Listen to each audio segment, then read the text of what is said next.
बेंगलुरु के घर में फिर से मात मिलल। पंजाब किंग्स मार के ले गईल जीत के लड्डू। तो सबसे पहले नमस्कार प्रणाम तमाम भोजपुरिया क्रिकेट के दर्शक लोगन। आज फिर से चर्चा में हमारे साथ जुड़ गए बारन हमारे मित्र पांडे जी। तो अब जानल जाई विस्तार से। पांडे जी बताई, आरसीबी वाला टीम तो अपना घर में कब से जीतल शुरू करी? हर बार इहे रोना बा।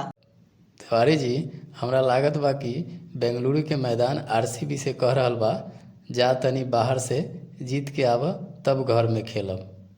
अब की तो पंजाब किंग्स उनका घर में घुस के 5 विकेट से झाड़ू लगा देहलस आ नेहाल बडेरा खेल गईले गोपालगंज के छोरा जैसन। तिवारी जी, मैच बारिश के कारण छोट भ गईल रहे 14-14 ओवर के। आ ई आरसीबी तो 95 रन पर सिमट गई, जैसे बरसात में चाय के दुकान। टीम डेविड तो अकेले 50 ठोक दिले, बाकी सब तो आबे आ जाबे वाला हालत में रहे।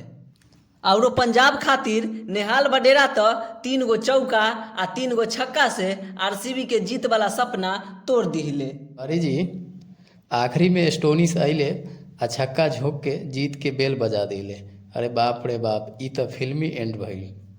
ई जीत के बाद पंजाब अंक तालिका में दूसरा नंबर पे पहुंच गईल बा। कुल 7 गो मैच खेलले बा आ जे में से 5 गो मैच जीतले बा। और आरसीबी चौथा नंबर पर टांग लटकबले खड़ा बा। एहो 7 गो मैच खेलले बा, जे में से कि 4 गो मैच जीत पौले बा।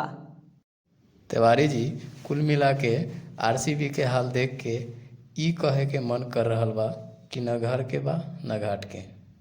आरसीबी के तरफ से जोश हेजलवुड 3 गो विकेट ले ले आ भुवनेश्वर कुमार भी 2 गो विकेट लेवे में सफल रहले, लेकिन आरसीबी के बल्लेबाज में कौनो दम न रहे।